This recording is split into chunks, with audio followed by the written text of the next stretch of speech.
Hey gun people, I'm going to talk about, I had a cold so I sound a little congested. Boy, this thing's been kicking my butt.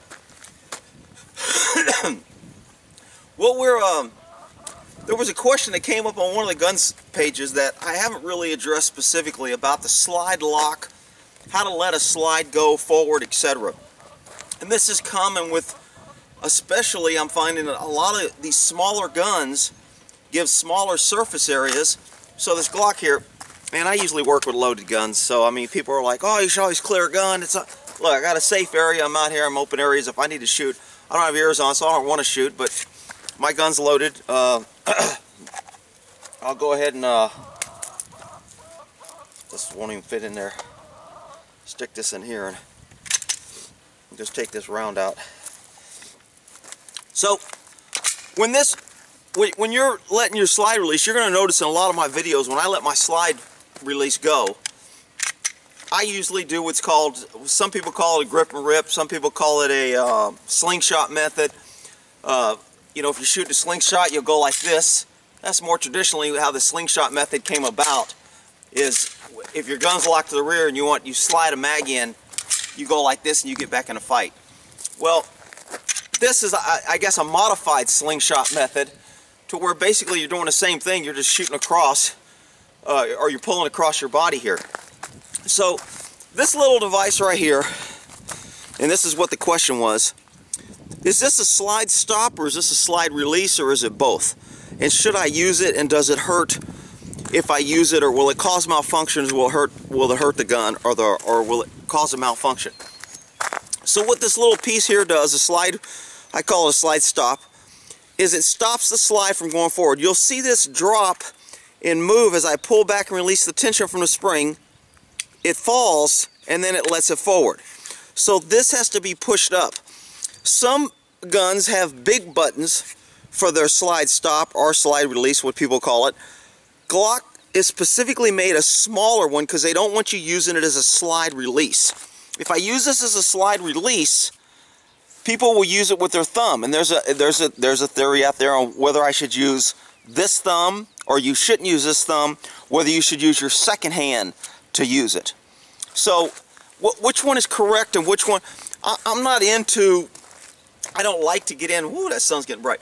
I don't like to get into one way, my way, it's the only way. You know, I've had instructors, and when I went through a lot of these training, and you go through work with a lot of different instructors, you get some instructors that, no, I got to teach my way, one way, you got to do it this way. And you know, you got guys who have been shooting, they're good, they're proficient, and they don't use your technique, and you have instructors trying to change them and tell them that's not good. Now I can explain why something and why I don't like something, and then I'll let you decide. But if what you're doing is working and you've done it for a while, I'm not going to come in as an instructor, no other instructor can come in and try to shove it down your throat for a week or 2 days or 2 weeks and change what you do.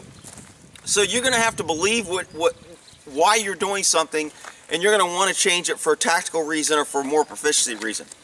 So, how do you get a slide to go forward? Well, there's a couple ways. One is you can push down on the slide stop, and that will let it go forward. Now, Glock sells, or a lot of aftermarket sells, extensions to make it easier to do this, because people go, Glock guns are really small and it's really hard to do it. Because Glock doesn't want you, I agree with this, I think it's tactically sound, they don't want you using this. This is called a fine motor skill. This is called a fine maneuver, and when you go in a fight or flight and you're in a shooting, you lose fine muscle group because all the blood leaves your fingers, tips, toes, rushes to your legs and body, and you can't really control fine, small. You can control big muscle groups for fighting, and this is more of a fighting move. This modified slingshot, or the slingshot method, is a large muscle group. There's less room for error. There's more room for error when I'm looking at this and trying to press this and use this as a slide stop. Is it wrong? I'm not going to say it's wrong. I don't like it. I don't teach it. If I'm instructing a new student, I don't want them to learn that, because when you learn it, then you have to break that habit. And most of us have learned to use that as a slide release. But this is a better technique as far as I'm concerned. It's a large muscle movement. it doesn't make you think as much. There's more room for error. There's very little room for error when I have to look, because I can miss, I can get cold. If it's cold outside, I have to hit this little thing. A lot more room for error on this. On these, there's not a lot of room for error. Remember I showed you another video where I could just tap it on my leg and get it to go forward. So there's a lot less room for error on a large muscle movement than it is a fine motor skill in a small one. Again, which one's correct? And that's what this, on this one gun site I was on, we were commenting. Everybody was like, oh, you should use it. No, that's wrong, and you should never. Slingshot is, you know, there was a million opinions like in everything. But I said I never really covered it, so I kind of want to give why I think this is better. Large muscle movements. It works on most every gun. Every automatic will usually lock to the rear, and some of them don't even have a release button. It's internal. It locks to the rear when the magazine's empty and it's in there, and then it locks to the rear when empty mag, and the only way to get it forward is to do this. That's the only way to get it forward. Well, I kind of like that. Again, I don't like guns with safeties. I think safeties get accidentally clicked on and off, and it's too easy in a fight to, if you're fighting, you pull it, you're in a draw, you're coming out close. It's too easy in a crisis and fast movements for a safety to accidentally get clicked on. People are like, oh, guns without safeties are not safe. Well, revolvers haven't had safeties for years. People carry revolvers. Guns are safe unless you put your finger on the trigger and pull the trigger. So, that's another topic. Let me stay on the slingshot versus, okay? Here's why people who teach this method says it's consistent, it's always there, your thumb's there. And again, there's arguments on should you use your grip thumb or should you use your second hand thumb to take the slide release off. Suppose you're only shooting one hand. Suppose you're fighting a guy off and you got to get your slide. When you stick a mag in, you get attacked and you're fighting with a guy, or you grab a knife or his gun. Now you have to use this hand and you haven't trained that. So now in a crisis when everything else is going on, oh man, my throat's kind of, when everything else is going on, now you have to think and concentrate on another movement when you're fighting for your life. That usually doesn't turn out well. Creates longer lag time. I talk about lag time in other videos. So which one should you use? I like either the slingshot, or I call it a modified slingshot, because this is, if you shoot a slingshot, this is what you would do. And that's how I got to turn. Rip and grip.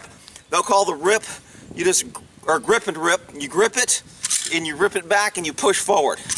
And that's kind of the grip and grip, modified slingshot, whatever you want to call it. It gets your slide forward.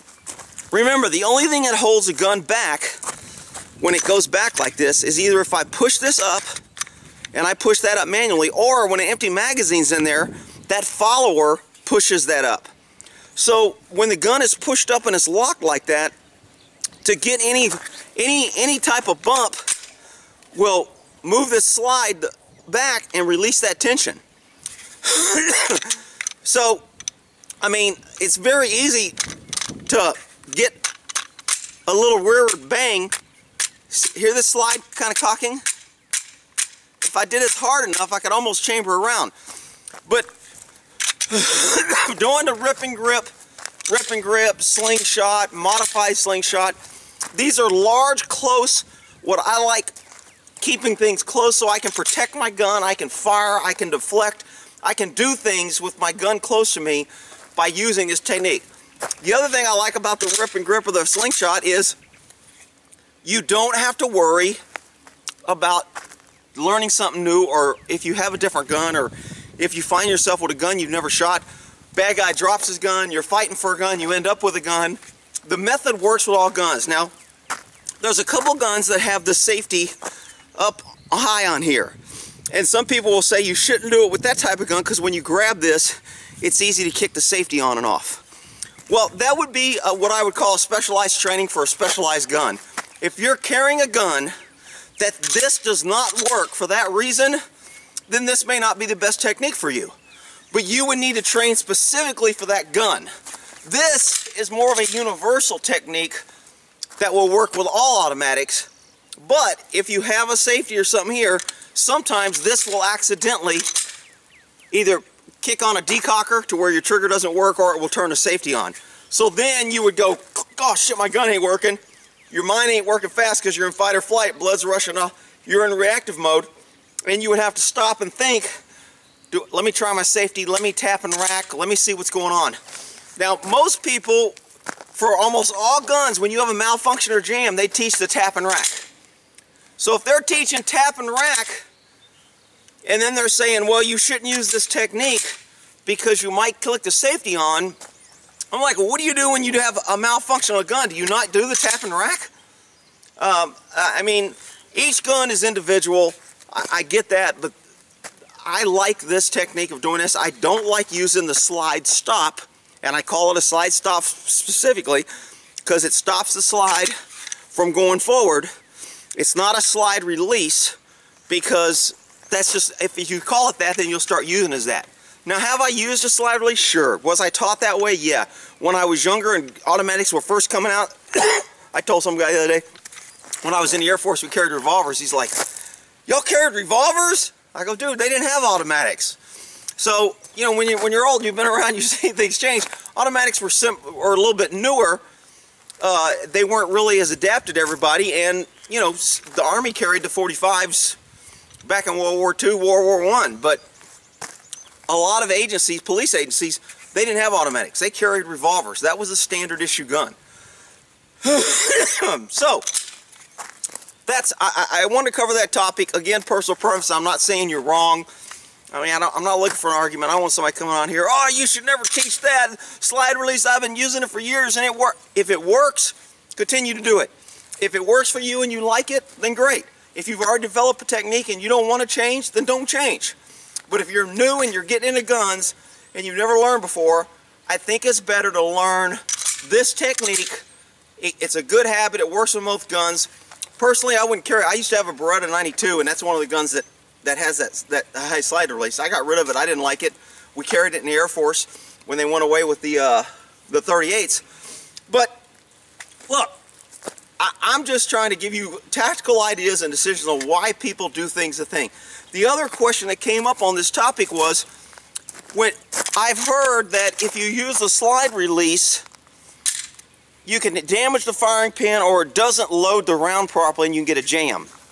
And here's what causes that, or the bigger theory behind that. Man. You notice this spring right here in the Glock, if you can see this. It's kind of shady. I got my glasses on. There's a spring right here, the glide ride spring, or a spring that holds the slide forward, that brings it forward. Has tension here. Well, you notice there's a little bit of play. Watch how this gun comes back further. If I just hit the slide release, the only tension on this gun is what's in there now. But when I lock to this rear, if I do the slingshot method, notice the slide comes back further. It actually moves back further. Well, when it moves back further, that causes me to put more spring tension, which gives me more pressure to load that round. When you have a magazine that's loaded with 15 rounds or 10 rounds or whatever, this spring is compressed and there's a lot of tension on this bullet. When you're loading magazines, you notice the more rounds you get, the harder it is for that last round. It takes more pressure to get that last round in that magazine. Well, because of that extra pressure there, when I slide this in a gun and I do the slide release method, I'm losing a little bit of this. So it's locked to the rear. Notice this, that little extra movement there is going to give me what I need to get that high pressure round on a fully loaded magazine. That's another reason that I like the slingshot method. So that's my spiel on it. If you if you disagree, that's fine. I'm throwing things out there. New shooters, different shooters, people that want to change their tactics or progress, or maybe they don't know they're doing a bad habit. Maybe they didn't know the deficiencies of trying to use that slide release in a high stress situation. So anyway, we'll end that there. Hope that helps.